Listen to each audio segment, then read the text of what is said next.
नमस्कार, बहुत बहुत स्वागत न्यूज़ 18 इंडिया पर। मैं हूं आपके साथ सुरभि शिरपुरकर। अयोध्या के राम मंदिर में चढ़ावे की गिनती करने वाले कर्मचारियों के लिए अब बिना जेब वाले नीले कुर्ता पायजामे पहनना अनिवार्य कर दिया है।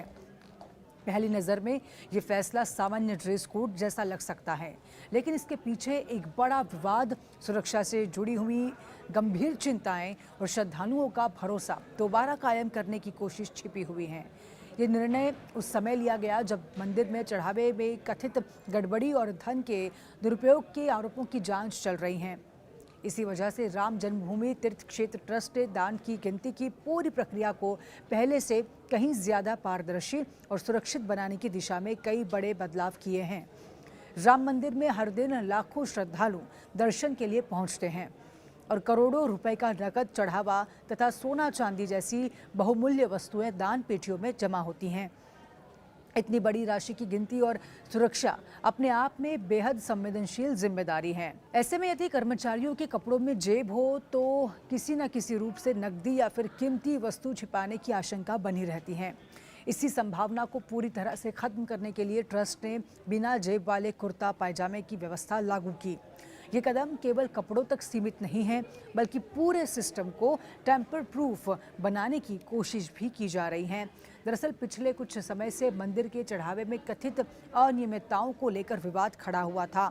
आरोप लगे कि श्रद्धालुओं द्वारा दान की गई राशि में गड़बड़ी हुई है। इसके बाद उत्तर प्रदेश सरकार ने विशेष जांच दल यानी कि SIT गठित की और जांच शुरू हो गई। इस बीच ट्रस्ट पर यह दबाव भी बढ़ा कि दान की गिनती की प्रक्रिया को पूरी तरह से पारदर्शी बनाया जाए, ताकि भविष्य में किसी तरह का संदेह पैदा न हो। नई व्यवस्था के तहत केवल ड्रेस कोड ही नहीं बदला गया, बल्कि दान गिनने वाले कर्मचारियों की एंट्री से पहले सख्त सुरक्षा जांच की जा रही है।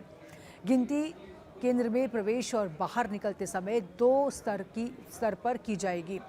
कर्मचारियों को विशेष पहचान पत्र दिए हैं, डिजिटल रिकॉर्ड रखा जा रहा है और पूरी प्रक्रिया बैंकिंग मानकों के अनुरूप निगरानी में कराई जा रही है।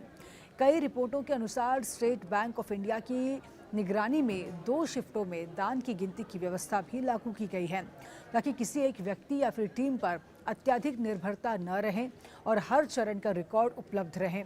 हालांकि इन सख्त नियमों का एक दूसरा असर भी सामने आया है। नई सुरक्षा व्यवस्था, लगातार निगरानी और बढ़ते हुए कार्यभार के कारण दान गिनने वाले कई कर्मचारियों ने इस्तीफा दे दिया। रिपोर्टों के अनुसार पहले जहां लगभग 40 लोगों की टीम थी, वहीं बाद में ये संख्या काफ़ी कम हो गई है। इसके बाद ट्रस्ट को नई टीम तैयार करनी पड़ी, ताकि दान गिनने का काम बिना किसी रुकावट के जारी रह सके। ध्यान देने वाली बात यह भी है कि ये सिर्फ अयोध्या तक सीमित नहीं रहा। राम मंदिर विवाद के बाद देश के कुछ अन्य प्रमुख मंदिरों ने भी दान संभालने वाले कर्मचारियों और पुजारियों के लिए बिना जेब वाले कपड़ों की व्यवस्था लागू करने की शुरुआत कर दी। इसका उद्देश्य स्पष्ट है, श्रद्धालुओं को ये भरोसा दिलाना कि उनके द्वारा भगवान को अर्पित किया गया प्रत्येक रुपया पूरी पारदर्शिता के साथ मंदिर के काम में ही इस्तेमाल होगा। इस पूरे घटनाक्रम का धार्मिक, सामाजिक और प्रशासनिक तीनों दृष्टियों से महत्व है। धार्मिक दृष्टि से मंदिर में आने वाला हर दान श्रद्धालुओं की आस्था का प्रतीक होता है। सामाजिक दृष्टि से किसी भी तरह की वित्तीय अनियमितता लोगों के विश्वास को प्रभावित कर सकती है। वहीं प्रशासनिक दृष्टि से ये मामला दिखाता है कि आज बड़े धार्मिक संस्थानों को भी आधुनिक ऑडिट, डिजिटल निगरानी और जवाबदेही के मानकों पर खुद को लगातार मजबूत करना पड़ रहा है। इसीलिए ये फैसला केवल बिना जेब वाले कुर्ता पैजामे तक सीमित नहीं है, बल्कि ये संदेश देता है कि आस्था से जुड़े संस्थानों में पारदर्शिता और जवाबदेही को सर्वोच्च प्राथमिकता दी जा रही है। और देश दुनिया की हर बड़ी खबर से अपडेट रहने के लिए न्यूज़ 18 ऐप डाउनलोड कीजिए और हर पल सबसे आगे रहिए।